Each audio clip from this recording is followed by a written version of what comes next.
You won't survive what is coming if you're alone. Hey everybody, this is Michael with Asymmetrical Preparedness. Why am I talking about this topic? Because some people think that they can do it by themselves. Some people are in a situation where they don't have a group, which I get. It's tough. It's a work in progress. Don't give up. Keep trying. Tribe, mutual assistance group, whatever you want to call it, very important. Even here on my small amount of property, my family cannot do it alone. Too many things to do. Simple thing, security, even that, which is the biggest thing that you need people for. We cannot set proper security, even me and my son. Because even doing rotations, say 4-hour shifts, 6-hour shifts, 8-hour shifts, whatever, we would still only set a single point security, which is not effective security. We'd only be able to watch, a certain area. We wouldn't be able to watch the whole perimeter. So to be effective, you need a group. I spent some time today, what I call tribing. Neighbor down the street is going to be traveling and needed somebody to watch their property. That's what we do a lot. We did it for our neighbors across the street. I just did it for my buddy in his homestead. It's a great way to tribe. And they were asking specifically because they see us out here and with my boy, and they asked if he could take care of their chickens, water their garden, and stuff like that. Very like-minded people. Got to know other people that I maybe not had as much intelligence about on our private road and how they are not like-minded, so that's a good thing to know. And I learned another thing. We were talking about gardening and wild edibles and stuff like that, and I was mentioning this one weed that I always pull up. Actually, she mentioned it first. Let me show you. I'll pull one up. And I've talked about it here on film also. I don't know if it was YouTube or Patreon. But I was asking if anybody knew what it was and if it was edible. Come to find out, it is edible. She mentioned it. It is right here. These leaves and these tiny little flowers that look a lot like dandelion flowers. Tall, spindly. The leaves are edible. Raw and or cooked. I guess in Europe they use this a lot like spinach. So that's a very valuable piece of information that I learned just by tribing, by talking with others. This is, now I forgot the name. I know the name. I will remember it while in the process of this video, hopefully. So I learned something. Two things. Some valuable intelligence about people that may not be so on board with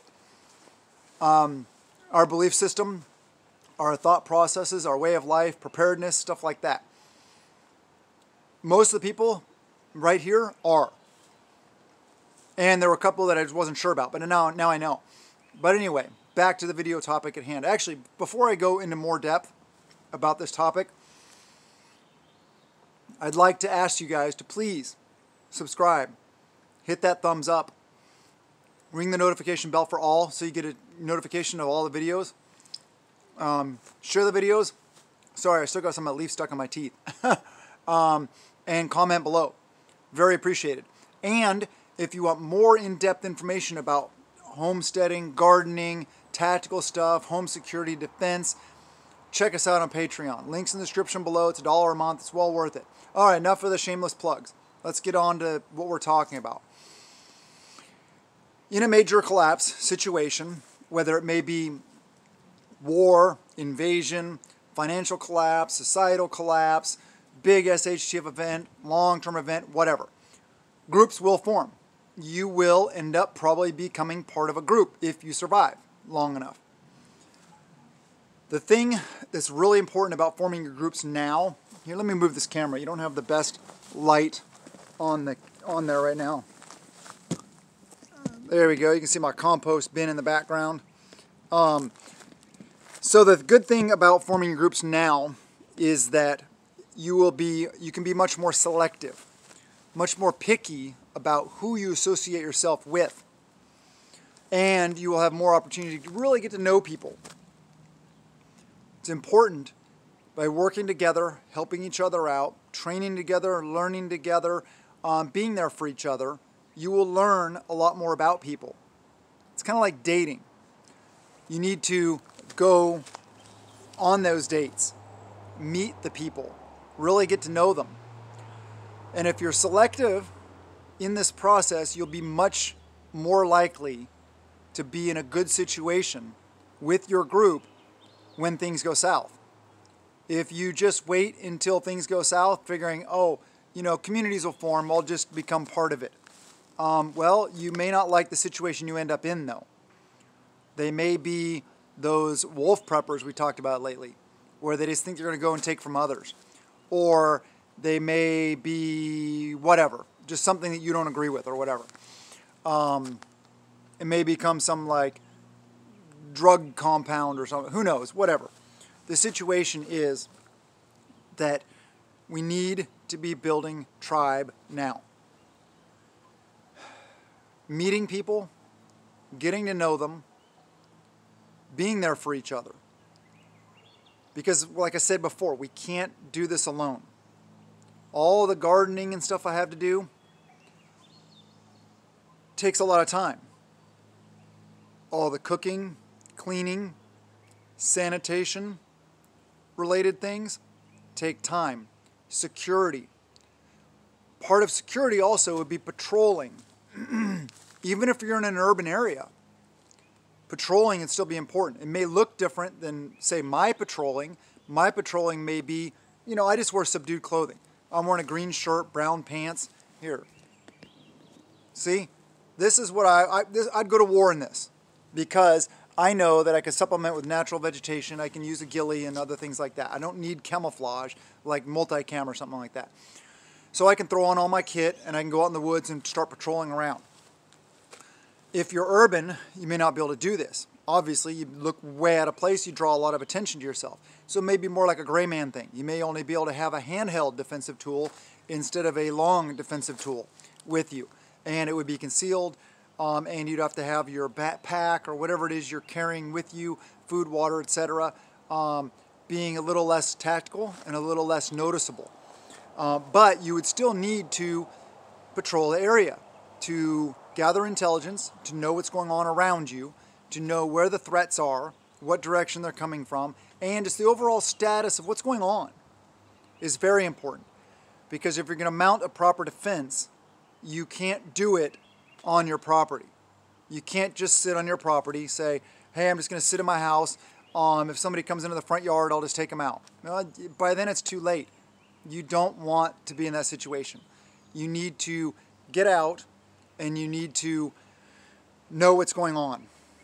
And security is better done if it's further away. And security is only one aspect of it. If it's total collapse situation and you have to do everything for yourself, El Manuel, say it's EMP, power grid's down, whatever, there's going to be a lot more requirements for you and your time.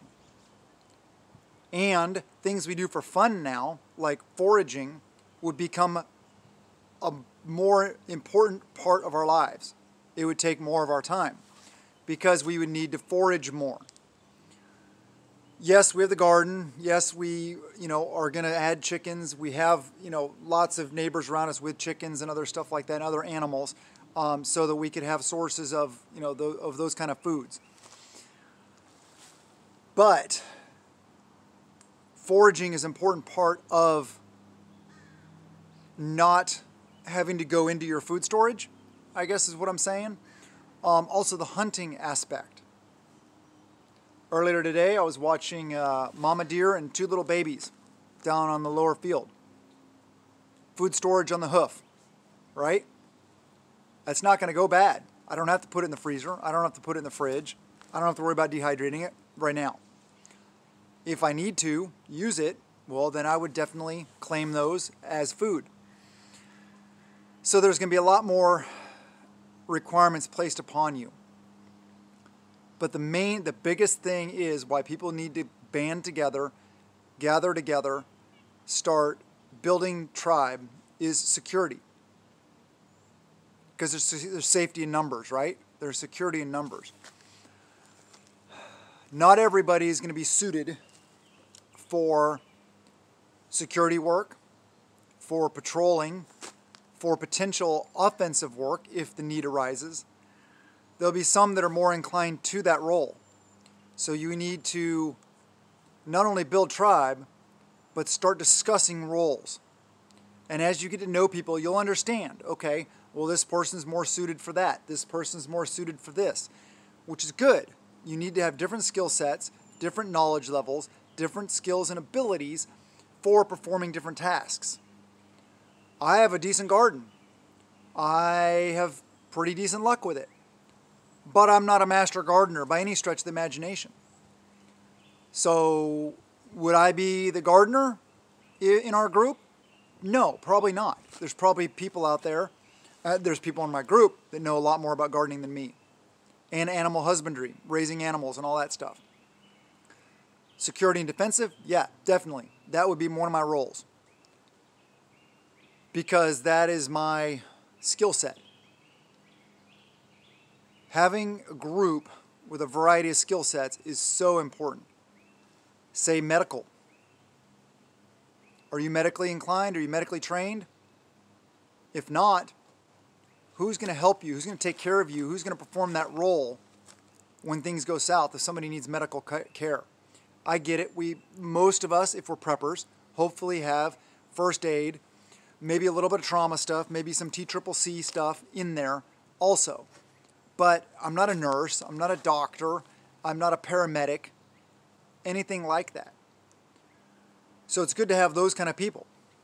And we do have those kind of people in my tribe.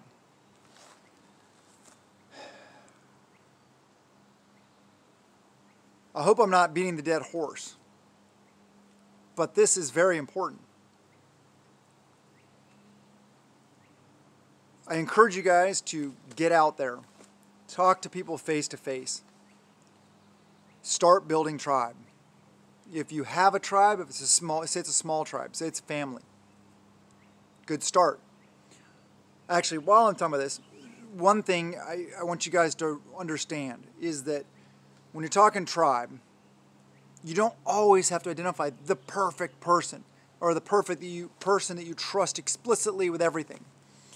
There's going to be like circles. There's going to be your inner circle. That's going to be your hardcore group trust. Then there's going to be the next circle. Then the next circle. Until you get to like, okay, these people out here are, yeah, they're part of it, but we haven't really spent that much time together. We don't really know them that well. The trust hasn't necessarily been built. And those are the people that you probably are going to keep a closer eye on.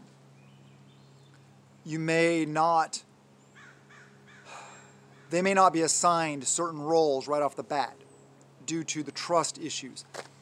But if you have this in place, try talking to people everywhere you go. Sporting goods store, sections of the grocery store, canned goods sections, when you're buying foods, just say something say something out loud like, oh wow, these are more expensive now, or less selection, or if you're with somebody, like I'm usually shopping with my son and daughter, I'd be like, oh, let's pick up a couple extra cans just to make sure we have extra. And if I say that, loud enough to not be obvious, but for somebody around me to hear, I've started a lot of good conversations like that about prepping. Met some good people like that. Same with, defensive tool stores, farm, tractor, supply stores like Tractor Supply, feed stores, different things like that. You can find a lot of people like there. Homesteading groups. Homesteading groups are, that's just something that is out there. And you can just find a local homesteading group or a local foraging group or, people that are into hunting or whatever. There's a lot of different avenues of approach that you can find people. Faith-based organizations are really good, aka church. There's just a lot of ways out there Just please build tribe. We can't get through this alone. I can't do this with just me and my family. There's no way. We may survive for a little while, but it's just not sustainable long term. I like long-term sustainability. So I love you guys. I just want to reach you guys. I want to get through to you guys. I want to empower you guys so that you're ready. Things are not looking good, and we need to be ready. So have a wonderful day, and blessings to you and yours.